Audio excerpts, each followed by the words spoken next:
All right, this is the start of the 2016 10A problem number 20. However, before I start the problem, I'm going to explain a concept that is pretty much, in my opinion, necessary to get this problem correct. It might not be, there could be a longer route, but this is probably the most efficient way to attack this problem. And so we're going to do some examples of stars and bars. If you're very comfortable with stars and bars, you know the concept very well, I will put a link in the description that will skip straight to the problem's explanation. So feel free to go down there and click that and go right to the explanation of the problem. But for those of you who maybe are slightly comfortable with stars and bars, or you don't fully understand what it is, we're going to go over that first with, I don't know, a few examples actually. And I'll give each of the examples a timestamp in the description as well. What is stars and bars? It has different names, actually. I've heard from other people it's also called rice and chopsticks, sticks and stones. And so why do we call it that? Let's see. Here's an example of how it works. 3 friends have 7 identical pieces of candy, and each one has at least 1 piece. In how many ways can this happen?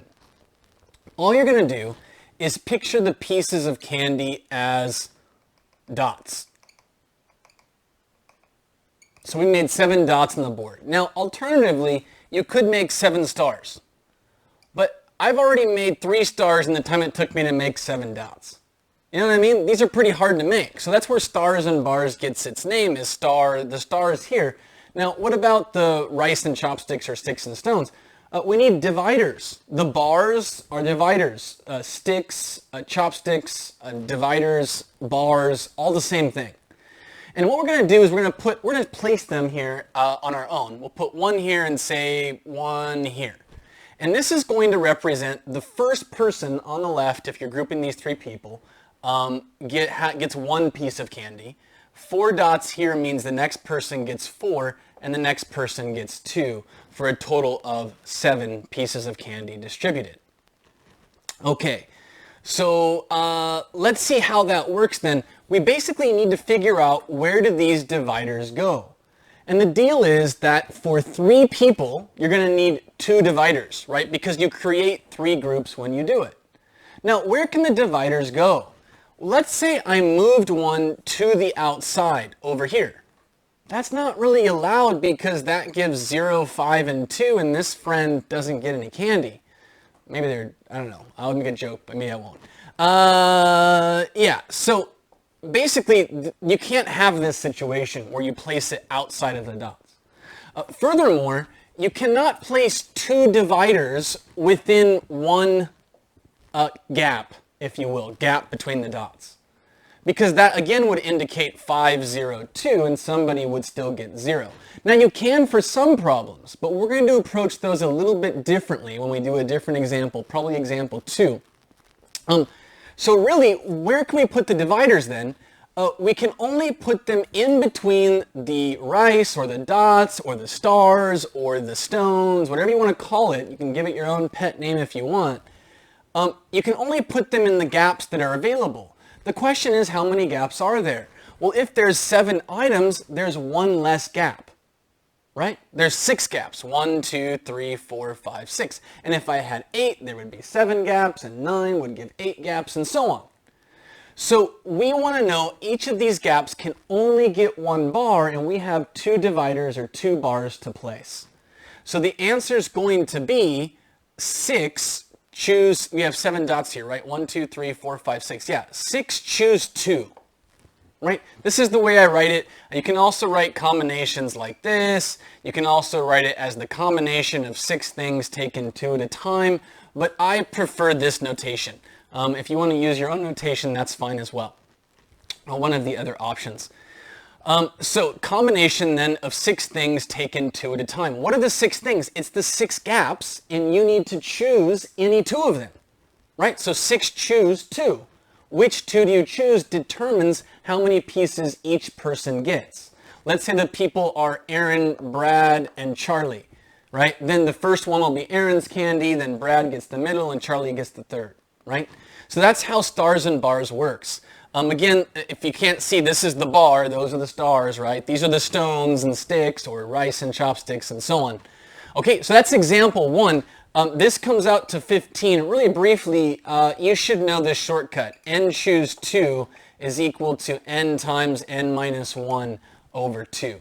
If you're not sure why, check it out on your own. I will have another video about combinations in the future that kind of goes through more of these combination shortcuts. Okay, so that's it for this one. Let's get on to example 2. All right, so this is example 2. 3 friends have 8 identical pieces of candy. In how many ways can this happen? A slight change from the first example. In the first example, they each had to have 1. In this one, there's no guarantee of that. So if I put the 8 dots out here, 3, 4, 5, 6, 7, 8, there are 7 gaps, but now if I could put 2 dividers here if I wanted, that's okay because we get 2, 0, 6, no problem. There's no guarantee that they each get 1 this time. That's going to make it more complicated. How many slots can these dividers actually go in? You can't really think of it in that way this time. Instead, we're going to switch gears, and it's very much related, but we're going to say that each of the pieces of candy is a letter C. 5, 6, 7, 8. And we'll make the dividers the letters D. Now, if I was to make a random setup, for example, this would be 8, 0, 0. So the first person gets 8, and his 2 friends both get 0, right? So then what can we do? If we went like this, C, D, C, C, C, D, C, C, C, C, right? Then this would be the first friend gets 1, and then 3, and then 4. That's a total of 8 pieces of candy distributed. So in this way, we can think about it instead as letters, right? And you can just say how many words can you create. And let's think about this in several ways. First off, you might already know that if I wanted to know how many words, which is a loosely used word, how many words can I make with this? How many arrangements that are unique could be created with these letters? It's the total of the letters, 8 C's and 2 D's, 10, and then you need to choose 2 of them to be D's, right? And then you could also say, what if I chose where the C's go instead? You could say 10 choose 8, and these are equal. You probably already know, but if the 2 numbers down here add to the top numbers, then they're equal. So for example, 5 choose 2 is equal to 5 choose 3. Okay, so yeah, that's going to be the answer for this problem. Basically, where you place the letter D's determines who gets what candy in what order. Okay, so that's this example. In the previous one, there are formulas that go with these. So like in example 1, the formula, if there's n pieces of candy or n objects, and you're breaking them up into R groups, it's n minus 1 choose R minus 1. But I don't know about you, but I'm not so good at memorizing all the formulas that I need to know. I'd much rather be able to derive it by concept, by thinking about it, like from internal memory, understanding the technique used rather than just the formula. Now, this one's not the same way.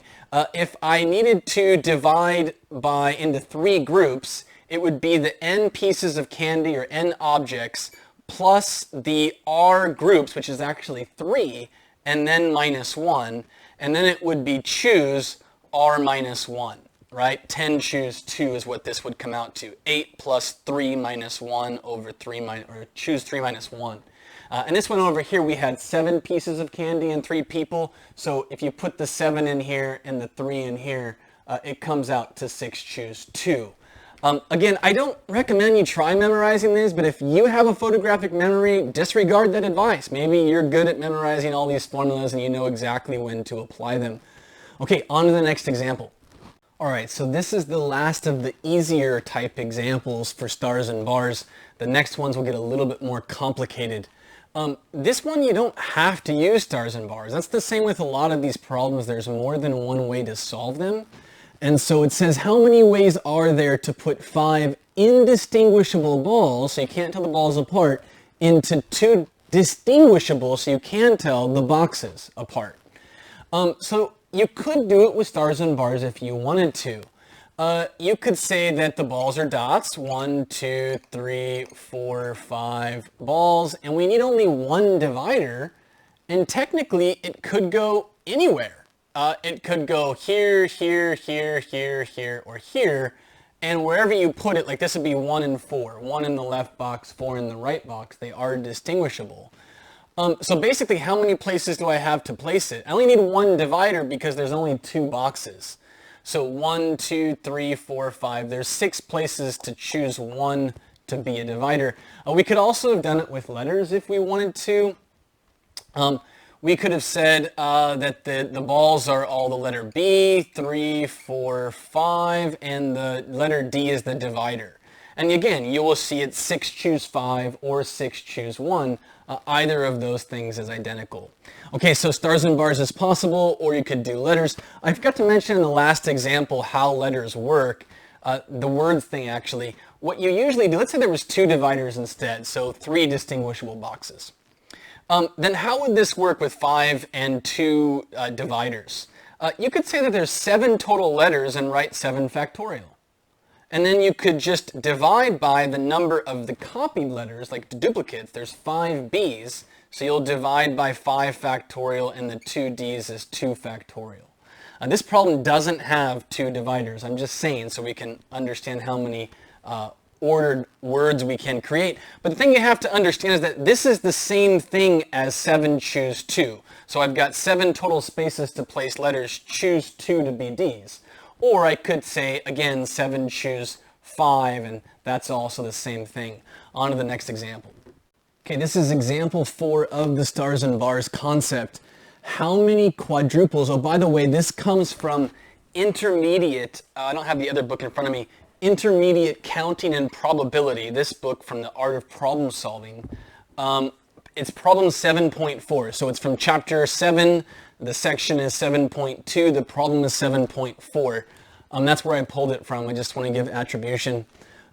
So how many quadruples A, B, C, and D of positive integers? This is important that it says positive integers. That's going to be the difference of how you approach the question. Are solutions to A plus B plus C plus D is equal to 17? Well, you can think of it just like stars and bars or rice and chopsticks. It's just that the 17 is going to be 17 dots, right? And we're not going to put them all out here, right? There's 17 dots in this list.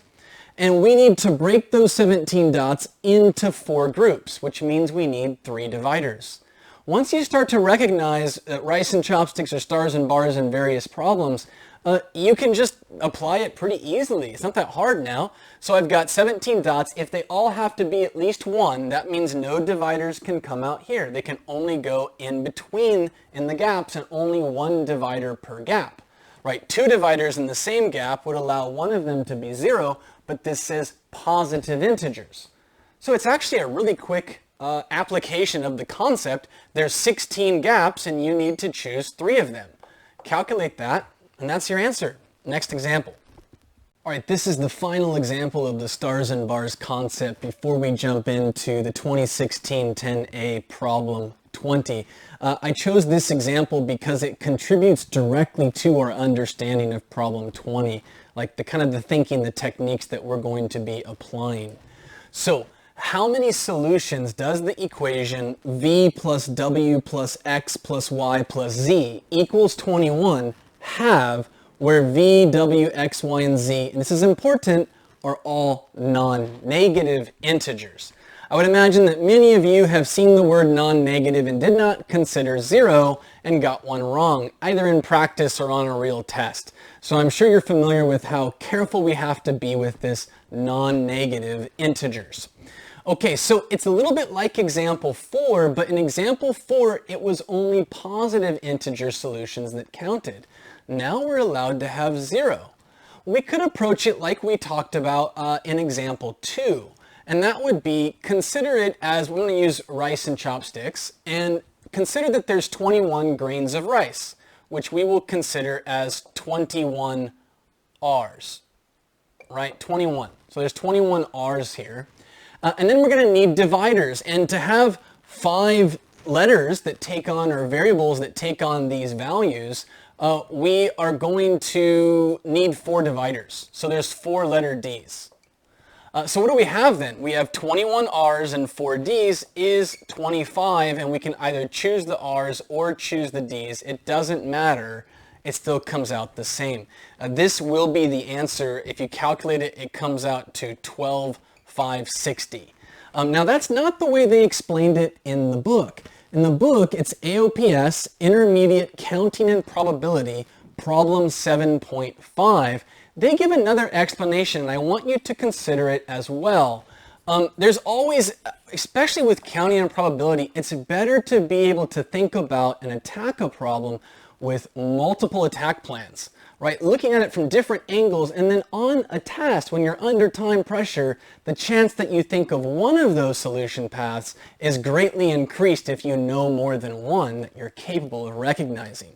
So the way they explain it in here is something along the lines of this. If you let v prime equal v plus 1 and w prime equal w plus 1 and so on all the way down to z prime equals z plus 1.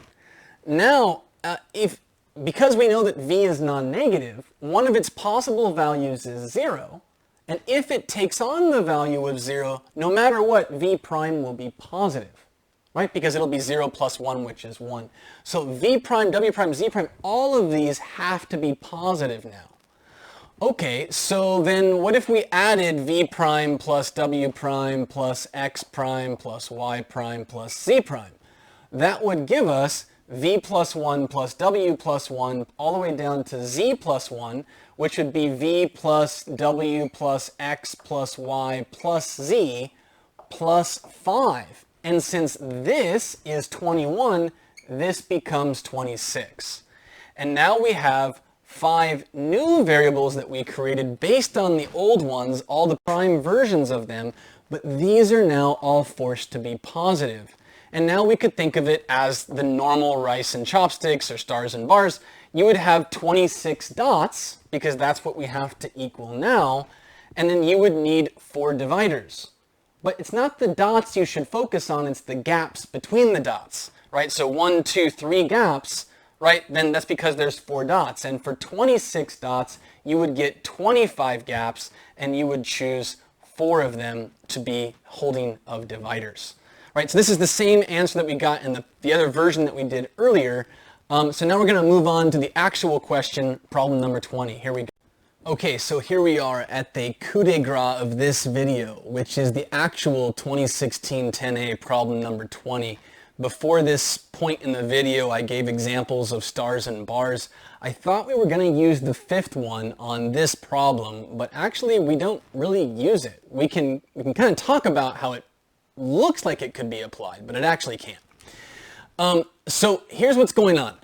For some particular value of n, when a plus b plus c plus d plus 1 to the n power is expanded and like terms are combined, the resulting expression contains exactly 1001 terms that include all 4 variables, a, b, c, and d. Notice there's a 1 here besides the variables, each to some positive power.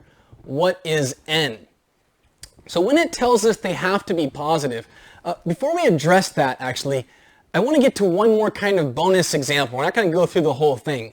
But if you, again, if you own the Art of Problem Solving Intermediate Counting and Probability book, and you look at the review problems for Chapter 7, there's one that is 7.19, and it wants to know how many terms are in the expansion of x plus y plus z to the power of 100, right? How many terms are in this expansion, it says.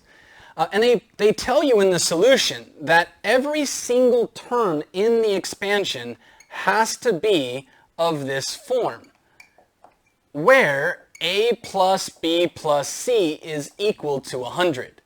Now, it's okay in the expansion of this if some of these are 0. For example, one of the terms will be z to the 100th. And you could think of it as x to the 0, y to the 0, z to the 100th. But the important thing is that every possible combination of 3 integers in the order mattering will be used to create this. There's no missing term. You can also get this knowledge, kind of a hint at this knowledge, if you just think about normal binomial expansion. X plus y to the fourth. If we do x plus y to the fourth, you know that the coefficients are 1, 4, 6, 4, 1 from Pascal's triangle. You're going to get 1x to the fourth plus 4x cubed y plus 6x squared y squared plus 4xy cubed plus 1y to the fourth. And you'll notice every combination appears. There's a 4 with a 0. So x to the fourth, y to the 0. There's x to the third, y to the first. X squared, y squared. There's no missing combo of possible numbers where this plus this adds up to that 4, right? And so we can be sure in this as well that every single combination of exponents that add up to 100 will be hit. There'll be no missing possibilities.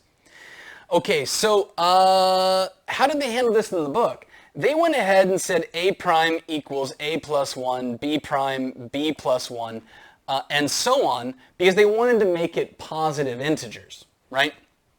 And so that meant that a prime would definitely be positive even if a was 0, because these ones, some of them could be 0. And so then they said that a prime plus b prime plus c prime equals a plus b plus c plus 3, the plus 3 coming from these plus 1s. And then they made a plus b plus c 100. It was 103. And now we have all positives, 103. And so you could say with 103 dots, there will be 102 gaps. And of those 102 gaps, we have to choose 2 to place dividers. Right? From the earlier examples, if you watch them, you'll know what I'm talking about here. So it's 102 choose 2 is the total number of terms that you will get for this expression. Now, if you know that, coming into this problem, it kind of gives you a hint at how to progress, but as usual, the AMC likes to upgrade previous concepts with a new wrinkle or a new twist and see if you know how to handle that new twist, right? So let's look at it then. What we know is that if we were to put powers on these, a to the v, b to the w, c to the x, d to the y, and 1 to the z, every term is going to have this setup with, you know, some kind of coefficient in the front. But the problem is not concerned with coefficients, so we're not going to be concerned with it either. But we know that every term then, that v plus w plus x plus y plus z is going to have to equal the exponent of the expression, right? Just like it did with the 4 plus 0, 3 plus 1, and so on for the x plus y binomial expansion. So the problem is, though, that these are allowed to be 0 in this expression, and it says positive power, the a, b, c, and d. So what we actually need is this, this, this, and this to be positive, but this one not necessarily so. It could just be 0. If you try to use v prime equals v plus 1, w prime equals w plus 1, and so on, it's not going to work because you will have, these will be forced to be positive, but the z will not. So how do we really handle this then, if we can't use that approach this time? What we're going to do is we're going to kind of modify it a little bit by just plugging v plus 1 into this spot. So instead of using this example, we're going to say it's a to the v plus 1, b to the w plus 1, c to the x plus 1, d to the y plus 1, 1 to the z.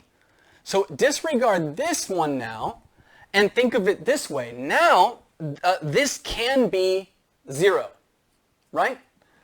V can be 0, and then we will add 1 and it becomes a positive variable, right? So then we know that v plus 1 plus w plus 1 plus x plus 1 plus y plus 1 plus z will equal n, right? And so if we now subtract the 1s from this side, we will get v plus w plus x plus y plus z is equal to n minus 4, but now we have consistency. Instead of the situation over here where some of the variables were going to be only positive, like v prime, instead these can be 0. All of them can be 0. None of them can be negative. We could say they're all non-negative now, right? And so because of that, because of the consistency, we can apply what we learned in example 2. Right? In example 2, I don't remember the exact numbers I used. I made up the problem. But it was something like pieces of candy. Like, let's say that there was, I don't know, 7 pieces of candy and 3 friends. Right? But now they didn't all have to get one. In other words, I could put a divider here, here, and there, and it would be 0, 1, 6 for that division. And it was okay to have this 0 here. But we said that dividers doesn't really work with this. So what we said to do in example 2 is have all the letters and then throw the letters D in for the dividers. Right? And so now you could think of it as all of the pieces of candy plus the dividers was 7 plus 2. This is not an exact copy of example 2. I just don't remember what numbers I used. So 7 pieces of candy and 2 dividers is 9. There's 9 total spaces to put a letter, and we would choose 2 of them to be a divider. Right? So let's apply that here. We would have n minus 4 dots, or pieces of candy, and we would need 4 dividers to break it into 5 groups. So it would be n minus 4 dots, or pieces of candy, plus the 4 dividers, right? That's just like all the candies here plus the 2 dividers to get that number, right? 9. And we're going to apply that here. We also need to choose the number of places to put the divider, which would be 4. And it will look like this. Then the negative 4 plus 4 cancels. This becomes n choose 4. And this, the total number of outcomes of this, needs to be 1001. Because that's how many terms will then fit this criteria. And we know that every combination is used. So we progress from there. I'm going to erase this part to make board space. We're going to focus on this n choose 4 equals 1, or 1001. So you probably need to break down 1001. N choose 4 is going to be n factorial over n minus 4 factorial 4 factorial. And you should be comfortable with factorials and simplifying them. You're just going to reduce this one until it matches that, and then it will cancel. So like n factorial equals n times n minus 1 times n minus 2 times n minus 3. And you can stop at any point and put a factorial. Well, that's what we're going to imagine right here, and the n minus 4 factorials will cancel. And so you will have this expression over 4 factorial.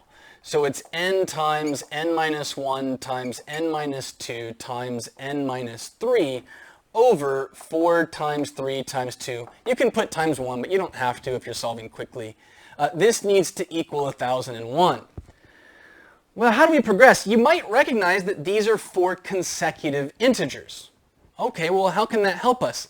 Let's prime factor this and see what happens, because you certainly don't want to try to think about plugging these numbers in without a calculator and checking that. So let's just break this down by its prime factorization, which should have been a gut instinct that you had as well. Now, if you know your division rules, you can tell at a glance it's not divisible by 2, 3, or 5. So the first number you would naturally check for prime factorization is 7. And let's just check things nearby. 7 goes into 700, it goes into 280 for a total of 980, and it goes into 21, which is 1001. It goes into here 100 times, 40 times, and 3 times. That means this is 7 times 143. Right? 7 times 143. Let's write that clearer. Okay. So 7 times, but you should also recognize 143 at a glance, because 1 plus 3 is 4. That's the 11's trick. That this is 7 times 11 times 13. If you don't know the 11's trick, look it up. I'm not going to explain it right now. It's a great handy trick though. So then we can now multiply by 432. 4 times 3 times 2 to get n times n minus 1 times n minus 2 times n minus 3 is equal to 7 times 11 times 13 times 4 times 3 times 2. Now here's the part where you can do some creative work. You can play around with this until you create 4 consecutive numbers, like trial and error, and see what you come up with. But maybe there's a faster way. Let's say that we just use 16 as n, right? If this was 16, it would be 16 times 15 times 14 times 13. And 16 is 2 to the 4th. I would need 4 powers of 2 over here, but you can clearly see there's only 3. That means this, and this are all off limits, because if I put in 17, it'll go 17 times 16. It'll definitely have a 16 in it. Same with this 19. So the next one that you would try is 14, right? And if we plug in 14 to the n, we will get 14 times 13 times 12 times 11. Let's compare this to that. 11 matches 11. 14 could be 7 and 2. 12, that's 4 and 3. 13, 13, it matches n is 14. All right, that's the end of the video. I hope it helps. If you liked it, please subscribe, give it a like, all those things.